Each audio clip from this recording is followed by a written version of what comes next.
অন্যদিকে বারুইপুর কাণ্ড, সেই বারুইপুর কাণ্ড নিয়ে কলকাতা হাইকোর্টে দায়ের করা হয়েছে মামলা। সেই মামলার আজ শুনানি রয়েছে বিচারপতি তীর্থঙ্কর ঘোষের এজলাসে। এই মামলার শুনানি হওয়ার কথা রয়েছে। আমাদের প্রতিনিধি সৌভিক মজুমদার এই মুহূর্তে রয়েছেন আমাদের সঙ্গে টেলিফোন লাইনে। সৌভিক, হলদিয়ায় মিছিল করতে চেয়ে ঘটনার প্রতিবাদে আদালতে দ্বারস্থ হয়েছিল বিজেপি, সেই মামলার শুনানি আজ।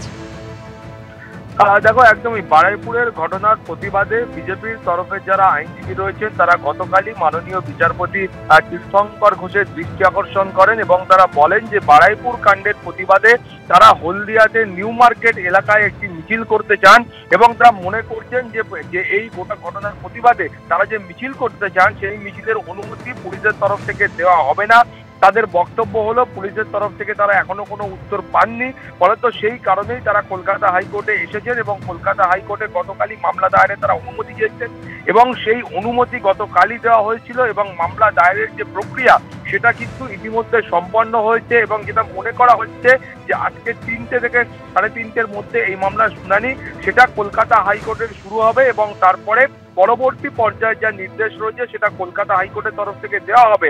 মূলত তুমি জানো যে এখানে যে অভিযোগ করা হয়েছিল সেখানে বলা হয়েছিল যে 2টি পৃথক মামলা করা হয়েছে। প্রথমটি হলো যে বিজেপির নেতা এবং কর্মীদের ওপর হামলার ঘটনা, যেখানে শুভেন্দু অধিকারী সহ অন্যান্য বিধায়করা এবং নেতৃত্ব যারা রয়েছেন তাদের ওপর যে হামলার একটা অভিযোগ করা হচ্ছে, সেই অভিযোগের প্রেক্ষিতে তারা মামলা করেছেন এবং তার পাশাপাশি এই ঘটনার প্রতিবাদে তারা এই মিছিলের অনুমতি চেয়ে একটি মামলা করেছেন। ফলে সেই মামলার বিচার প্রক্রিয়া আজকে শুরু হবে এবং হামলার ঘটনাকে ভিত্তি করে যে অভিযোগ কলকাতা হাইকোর্টে দায়ের হয়েছে তার বিচার প্রক্রিয়া কিন্তু আগামী সোমবার শুরু হবে। ধন্যবাদ সৌভিক। আগামীকাল লন্ডন যাচ্ছেন মুখ্যমন্ত্রী মমতা বন্দ্যোপাধ্যায়, ফিরবেন 8 দিন পর। আর তার অনুপস্থিতিতে দলের বিষয়টি কারা দেখভাল করবেন গতকাল একেবারে সাংবাদিক বৈঠক করে স্পষ্ট করে দিয়েছেন মুখ্যমন্ত্রী। আর এই নিয়ে তৃণমূলকে কটাক্ষ করেছে বিরোধীরা। তৃণমূলের অন্দরে অভিষেক বন্দ্যোপাধ্যায়ের নেতৃত্ব কর্তৃত্ব কি আরো জোরালো হলো, আরো প্রতিষ্ঠিত হলো? এই প্রশ্ন ঘিরে নতুন গুঞ্জন। 22শে মার্চ লন্ডন যাচ্ছেন মমতা বন্দ্যোপাধ্যায়, ফিরবেন 29শে মার্চ। তার অনুপস্থিতিতে কারা দলের বিষয়টা দেখভাল করবেন তা স্পষ্ট করে জানিয়ে দিলেন মমতা বন্দ্যোপাধ্যায়। দলের ব্যাপারটা আপনারা জানেন, সুব্রত বক্সী আছে এবং অভিষেক ব্যানার্জি আছে, তাদের সাথে আরো অন্যান্যরা আছে, তারা দেখে রাখবে। গত শনিবার মেগা ভার্চুয়াল বৈঠকের মধ্যে দিয়ে অভিষেক বন্দ্যোপাধ্যায়ের স্বমহিমায় প্রত্যাবর্তন ঘটেছে বলে মত রাজনৈতিক বিশেষজ্ঞদের একাংশের। এই পরিস্থিতিতে মমতা বন্দ্যোপাধ্যায়ের এই দিনের মন্তব্য কি অভিষেকের অবস্থানকেই আরো দৃঢ় করলো?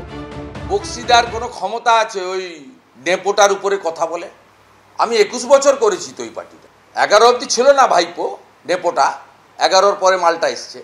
ও সেবাশ্রয়ের যা কাণ্ড করেছে আমি 2 দিন পরে আপনাদের প্রেস করে জানাবো। আমি সেবাশ্রয়ে সব আমার কাছে আছে, আমি আপনাদের সব বলে দেবো। প্রায় 90 কোটি টাকা খরচ হয়েছে। ওনার ভাইপো তার দলের মাথায় থাকবেন, একটা বংশবাদী দলে নেতা ঠিক হবে বংশের পরিচয়ে, এটা তো স্বাভাবিক কথা। এতে আমাদের বলার কি আছে? ওনার দলে তো ওনার ভাইপোই মালিক হবে, ওনার দলে তো আমার ভাইপো মালিক হবে না। সুতরাং ওদের দলের রাশ কারাতে থাকবে তাতে আমাদের কিছু যায় আসে না, কিন্তু বাংলার রাশ ওদের হাত থেকে কেড়ে নিতে হবে যাতে কিনা বাংলার হাল ফেলে। এটাই আমাদের লড়াই, তার বাইরে আমাদের এই নিয়ে আগ্রহ নেই আমাদের কোনো। রাজ্য প্রশাসনের কাজকর্ম পরিচালনার জন্য প্রশাসন এবং মন্ত্রীদের পৃথক টাস্কফোর্স গঠন করেছেন মমতা বন্দ্যোপাধ্যায়। সুমন ঘরাই ও দীপক ঘোষের রিপোর্ট, এবিপি আনন্দ।